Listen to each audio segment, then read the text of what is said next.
માં ભગવતી હિંગળાજ સૃષ્ટિની માલપા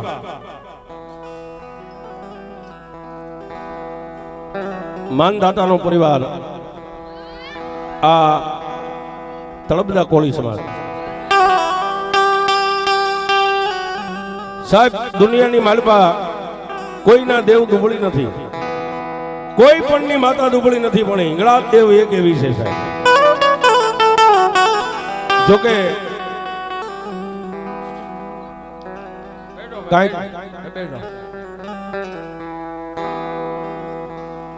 હું પોતે એવું કબૂલ કરું છું સાહેબ.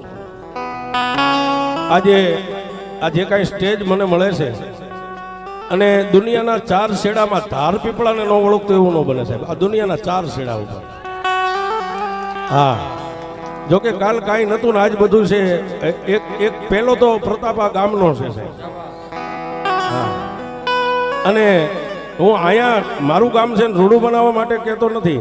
ગમે ત્યાં મોટા આયોજન હોય ત્યાં મેં ખુલ્લું જ કહી શીખ સાહેબ, એક દી ખાવા લોટ નતો અને તેથી આખા ગામનો હું ઋણી છું સાહેબ.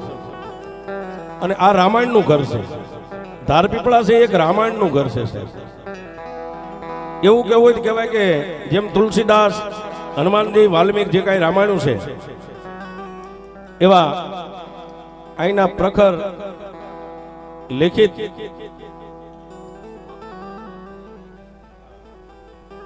હરકસિંહ દાદા જેને એક અહીં રામાયણનો જન્મ આપ્યો સાહેબ. અને આ જગ્યા ઉપર કોઈ રામાયણની વાત કરીએ ને તો હેમાળામાં ગુલ્ફીનો વેપાર કરવા જેવું થાય છે. હેમાળામાં ગુલ્ફીનો વેપાર ન હાલે.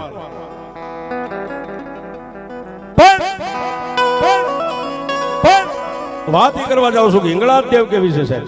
પરશુરામે 21 વખત આ ધરતીને નક્ષત્રી કરી નાખી. કોઈ ક્ષત્રિય બચવું ન હોવું પડે.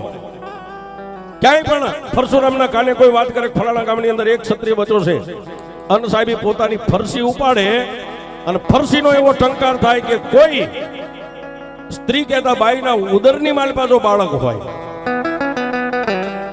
રામાયણ કેવડી છે સાહેબ અને હિંગળાજ દેવ કેવડી છે એ વાત કરું છું. પરશુરામને કોઈ એમ કે બાપજી અહીંથી 25 ગામ 2 ક્ષત્રિય એટલે રાજપૂત ક્ષત્રિય બચાશે, અને પરશુરામને ખબર પડે નહીં, ખાલી આમ ફરસી ઉપાડીને પોતાના કાંધે મેકે ને સાહેબ એનો ટંકાર એવડો થાય. કોઈ ક્ષત્રિય બાઈના ઉદર કહેતા પેટની માલપા બાળક હોય એનો ખાલી ટંકાર સાંભળીને બાઈના પેટમાં બાળક મૃત્યુ પામી જાય. આવો પરશુરામનો ક્રોધ અને એની ફરસીનો એવો ટંકાર. પણ સાહેબ એમાં 2 ક્ષત્રિય બચાવે. આ તળપદા શાખા થઈ અને ક્ષત્રિયમાંથી જે કાંઈ તમે તળપદા કોળી કેમ બન્યા એ વાત કરું છું.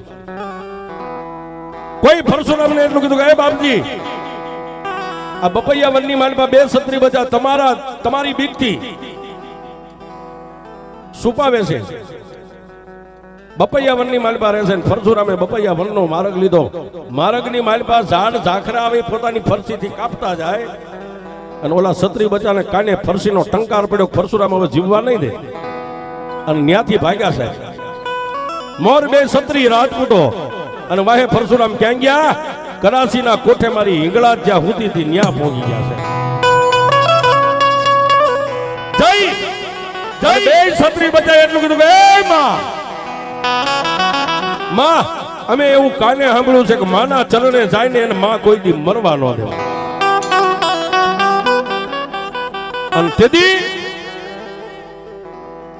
માં ભગવતી હિંગળાજ સમ હોતેલા બેઠા પ્રગટ થઈ અને 2 ક્ષત્રિય બચાની માથે હાથ મેકીને પરશુરામને એક હાથે થોપાવી દીધા કે હે ક્ષત્રિય, હે મહારાજ, હું કરાચીના કોઠાની ગાંડી હિંગળાજ બોલું છું કે આટલો બધો ક્રોધ લઈને મારા દ્વારે આવવાનું કારણ?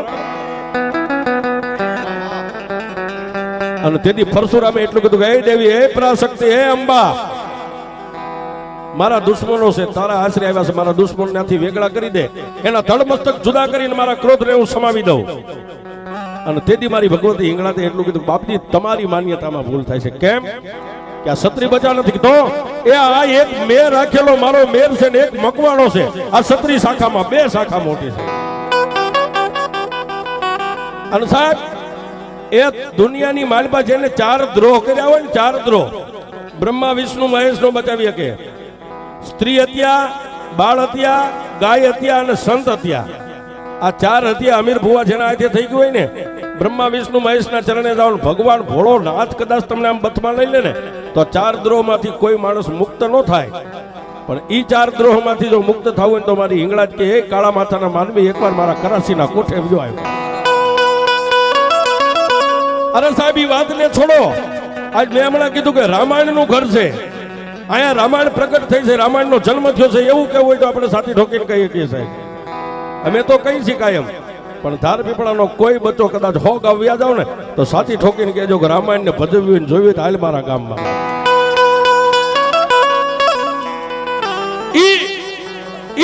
એ માતા જાનકીને જેથી રામ લંકામાંથી પાછા લાવ્યા અને રાવણનો જેથી વધ કરી નાખ્યો સાહેબ,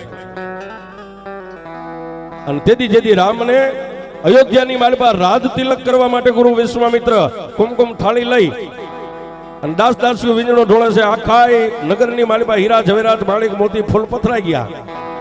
અને ગાદીની પાસે જ્યારે રામને બોલાવવામાં આવ્યા ને વિશ્વામિત્રએ આમ તિલક કરવાની તૈયારી કરીને ત્યારે રામે વિશ્વામિત્રને એટલું કીધું કે હે બાપજી, આ અયોધ્યાની ગાદીને લાયક હું નથી. અયોધ્યાની ગાદીને લાયક નથી. કહેવતમાં કીધું છે કે સંત હત્યા, બાળ હત્યા, ગાય હત્યા અને સ્ત્રી હત્યા. તો બાપજી હું એક ભૂદેવનો વધ કરીને આવ્યો છું. ભૂદેવનું જે કઈ મૃત્યુ છે ને એનું કલંક મારા માથે છે. અયોધ્યાની ગાદી માથે હું બેહી ન શકું છું. શું કામ? રાવણ હતો ને બ્રાહ્મણ હતો સાહેબ, બ્રાહ્મણની હત્યા કરીને આવ્યો. અયોધ્યાની ગાદી માથે હું ન બેહી શકું. અને તેથી ગુરુ વિશ્વામિત્રએ એક પલવાર આંખ બંધ કરીને એટલું કીધું કે હે રામ, અયોધ્યાની ગાદીનું તિલક તમારા સિવાય કોઈ નો થાય, પણ બાપજી આ ગાદીને લાયક હું રહ્યો નથી.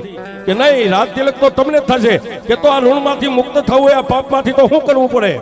અને તેથી વિશ્વામિત્રએ કીધું કે રામ, લક્ષ્મણ અને જાનકી જાઓ કરાસીના કોઠે એકવાર હિંગળાજને પરસી આવો સાહેબ. આ રાજા રામ જેવા હિંગળાજને પરસવા ગયા હતા સાહેબ.